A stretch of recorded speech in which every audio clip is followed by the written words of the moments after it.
છે તો એ મેં કેવી રીતે પાર કરું કે જા ગોપિયા यमुना जी से जाइन કે ભગવાન શ્રી કૃષ્ણ અગર બ્રહ્મચારી હો તો મને રસ્તો દઈ દે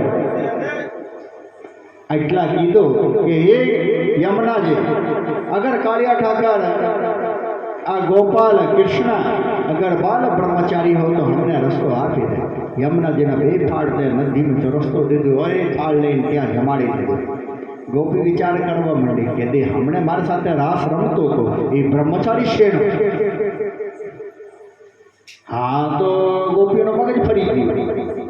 તોય છતાં હાથમાં થાળ હતા કે ઋષિ દુર્વાસાને જમાડી દે यमुनाजीने हूँ काठे जाइन बैठो ऋषि दुर्वासा आश्रम में बैठे थे और थाल ले जाइन भगवान कहते कि लियो प्रभु आप प्रसाद ले लो तो प्रसाद वरसाद ऋषि दुर्वासा ने पेट भरी जम्यो 10,000 शिष्य पण जम्या जमी करी तो प्रभु चाहे कि भगवान अब अमे निकलिए कहते हाँ कहो तो भगवान एक अड़चन से बोलो बोलो देखो यमुना जी चढ़ गई हमें जाए केवी कहते इमें हूँ पड़ी बात जाओ यमुना जी से कहो अगर ऋषि दुर्वासा उपवासी हो तो रास्ता दे गोपी बोली अरे हत्या तो 56 भोग जमी गया पूरा थाल खत्म करी दीधा तो ही उपवासी है आवड़ू कीधु ते यमुना जी किनारे जाइन कहते छता जाऊ पड़े आ तो ऋषि दुर्वासा है क्रोधी हो क्यारे शराब दे दे कहीं नक्की नहीं अपना चकड़ा बनवो पत्थर बनवो ईश्वर करते तो यही जाइन मरो हाई गया यमुना जी किनारे गोपियाँ कहे यमुना जी अगर ऋषि दुर्वासा उपवासी हो तो रास्ता दे गंगा जी बेफाड़ थी गया पछी निकली गया वे गोपियाँ गांडी थी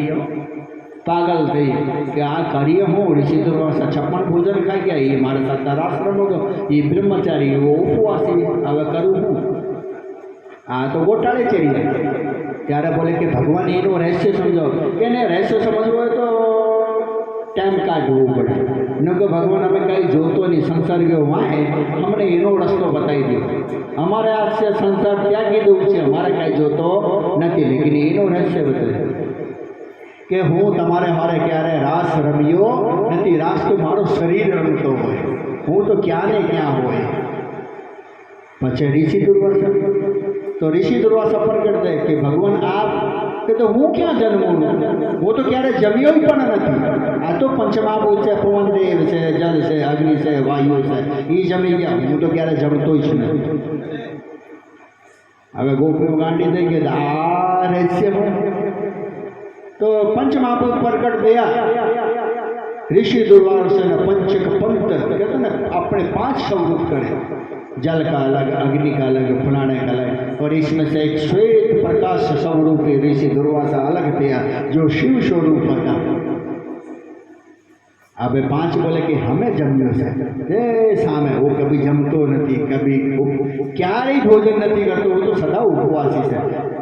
गोपिया गांडी थी त्यारे सब कुछ मूकी दीधु मोह मूकी दीधु माया मूकी दीधी धन मूकी दीधु संसार मूकी दीधु और ये गोपिया भगवान शिव ने स्वरूप में विलीन थी और शिव की आराधना करी परम तत्व की प्राप्ति करी शिव में ही थी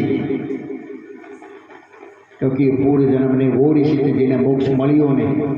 जे भगवान श्री कृष्ण की रासलीला माटे आ गोपियों रूप धरीने धरीने आव्या लेकिन मोह के कारण माया ना पर्दे ने कारण बधु भान भूली गया तो ऋषि दुर्वासा ने भान दिलाव्या એટલે કે તને કે કોણ બ્રહ્મચારી કોણ ઉપવાસી क्या जाने आ तो न कोई है सारी बात એટલે કે ક્યારે કઈ સમજ में न आवे કોણ શું કરે છે શું નથી કરે કોઈ ભરે કોઈ आ कहावत साची है कि जीवन में कर्म करवो और अपने जीवन में निर्वाह करवो ये जरूरी है जेवो कर्म तेवो अपने फल मळे छे सारा करो तोय खराब करो तोय जेब कतरा से इनके महाकाली मैंने भरी हुई जेब मळे तो हूँ जेब कापी लूँ त्यारे महाकाली के बेटा काई वांधो नहीं तथास्तु लेकिन एक वांधो है शू पकड़ा गया तो मारी के जवाबदारी है नहीं अगले ने भी मन्नत मांगी है कि माड़ी मारी जेब न कपे एने भी हूँ तथास्तु ही कही हमें कर्म न तमारा अपना है मार तो बेने वरदान है अब चोर गाड़ी में चढ़ियो, जेब भरी हुई मળી, लेकिन काप तो लीधी, लेकिन बीजे ने देख लिया, पकड़ी तारा धुणाई थी। तो बोले ये सही है, माताजी नो वरदान पर पूરું થઈ ગયું, કર્મના કર્મ लिखाण और કર્મના પણ ફળ મળી છે। એટલે જેવો જેવો કર્મ કરે તેવો ફળ મળે છે। लेकिन कानूड़ा શું કહે છે? कर्म कर फल की आशा ना कर। શું કહે? કર્મ કર ફળ की आशा ना कर। ફળ ક્યારે દેવું ક્યારે ના દેવું એ મારે હાથમાં છે। નિસ્વાર્થ સેવા ભાવ સેવા કામ કર, ત્યારે હું તને ફળ આપું, એ બી તારે આશા નહીં રાખવાની। તમે જોયા ને 25-25 વર્ષ થઈ ગયા લગ્નને તોય સંતાન નથી થતું। એ ભલે वो કેટલી વાર રતિ ક્રિયા કરી હોય તોય એને ફળ ન મળ્યો, એ એને હાથમાં છે। ખેડૂત હોય ને फसल लगाड़े છે,